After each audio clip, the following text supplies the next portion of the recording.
తర్వాత పండించేవాడు రాజు అవుతాడు. ఇన్ని రోజులు పండించేవాడు పేదవాడైనాడు, పండించేవాడు రాజు అవుతాడు. మిగతా అన్ని సెక్షన్లు ఇప్పుడే మామిడి చెట్లు కొట్టే నరికేద్దాం ఉన్నారు.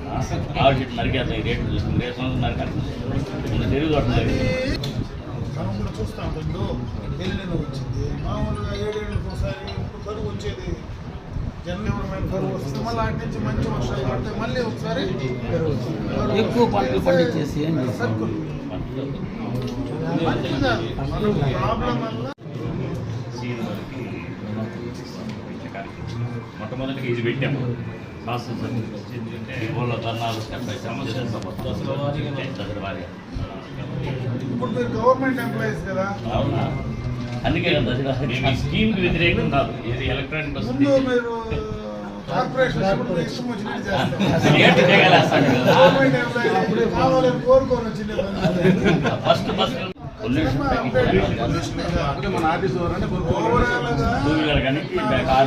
మారుతుంది రాబోయే కాలం అంతా. దీనికంటే కూడా ఇంకా అడ్వాన్స్ వచ్చే పరిస్థితి. ఈ ఛార్జింగే కాకుండా సోలార్ రావచ్చు, హైడ్రో నడిస్తే మొత్తం ఇంకా హైడ్రో కన్వర్ట్ అయిపోతుంది. దీనికి కూడా పోతుంది. అది ఇంకా బాగా మోస్ట్ పవర్ఫుల్ వస్తే ఏం జరుగుతుందో చెప్పలేము. ఇప్పట్లో మీకు ఈ సిస్టమ్ వల్ల ప్రస్తుతానికి మీ మీరు చేయాల్సిన పని మీరు చేయాలి. ఎంప్లాయ్మెంట్ అనేది దీంట్లోనే కాదు.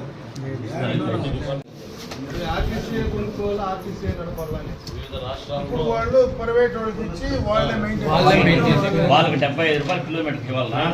మనకి ఇస్తే మన సంస్థ బాగుపడుతుంది కదా. మీకు మన డీజిల్ బస్సులకి ఎంత పడుతూ ఉంది? 4 బస్సులు వస్తాయి కిలోమీటర్ 42 రూపాయలు. మనం ఎంత ఇచ్చేది? 75 లీటర్లు డీజిల్ ఇచ్చి 13.5 రూపాయలు ఇస్తాను. డీజిల్ మందే 2 రూపాయలు ఇస్తాను, దీనికి 75 రూపాయలు ఇస్తాను. అదే ఎలక్ట్రానిక్ బస్సులు తిరుపతిలో నడుపుతున్నాం. ఆ తిరుపతిలో నడిపే ఎలక్ట్రానిక్ బస్సులకు ఘాటు కింద నాన్ ఘాటు కింద ఇస్తాము. అంటే ఇప్పుడు ఆల్రెడీ నడుస్తుండే ఎలక్ట్రానిక్ బస్సులకి ఇస్తుండేది 49. కానీ ఇప్పుడు ఫిక్స్ చేసి నుంచి 72 రూపీస్ ప్లస్ వాళ్ళు 6 నెలలకు వస్తే రివ్యూ చేసి రేట్ పెంచుకుంటారు. మన ప్రాపర్టీ కూడా వాళ్ళు హ్యాండ్ ఓవర్ చేయడం మొత్తం 12 సంవత్సరాలు.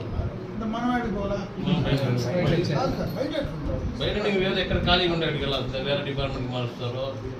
ఏం చేస్తున్నారు మొత్తం 100%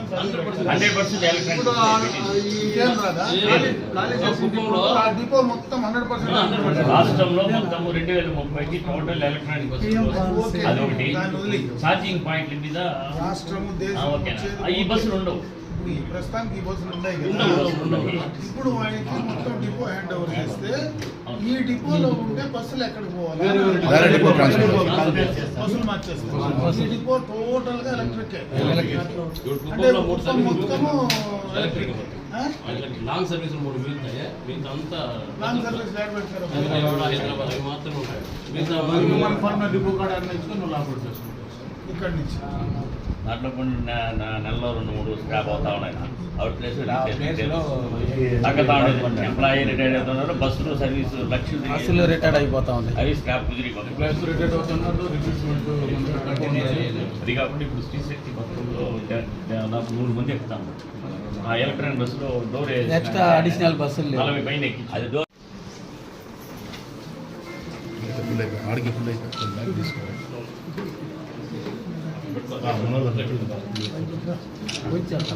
కొంచెం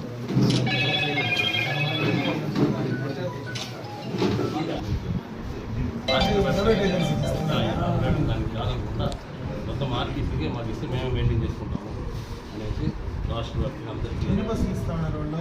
మొత్తం ఇప్పుడు 429 డిపోలు ఇచ్చిండారు. లేదు మన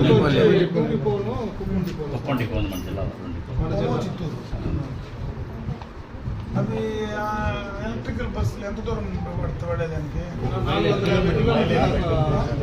ఛార్జ్ అయితే 450, 300.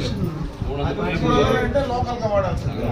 అది సీటింగ్ సీటింగ్ 35 నా తెల్ల. ఓవర్లోడ్కి పోదు అది ఓవర్లోడ్కి పోదు బండి స్టాండ్ 35 మంది ఉంటే పోతుంది మన బస్సులో 100 120 ఎక్కుతాం. 120 మంది. దాంట్లో ఆ విధంగా ఎక్కితే బస్సులు కూడా పోవు. మీరు మీ యొక్క మైలు వినిపించాలని మనం అందరినీ కలుస్తున్నాం. ఆల్రెడీ కలుస్తా ఉన్నట్టున్నారు సేమ్ మొన్న వైస్ చైర్మన్ కూడా కొండిపోతారు కలిసినాం సార్. వైస్ చైర్మన్ ఈడే ఉన్నాడు, మంత్రి కూడా ఈ జిల్లానే. అందరినీ కలుస్తాం దాంతో పాటు మార్నింగ్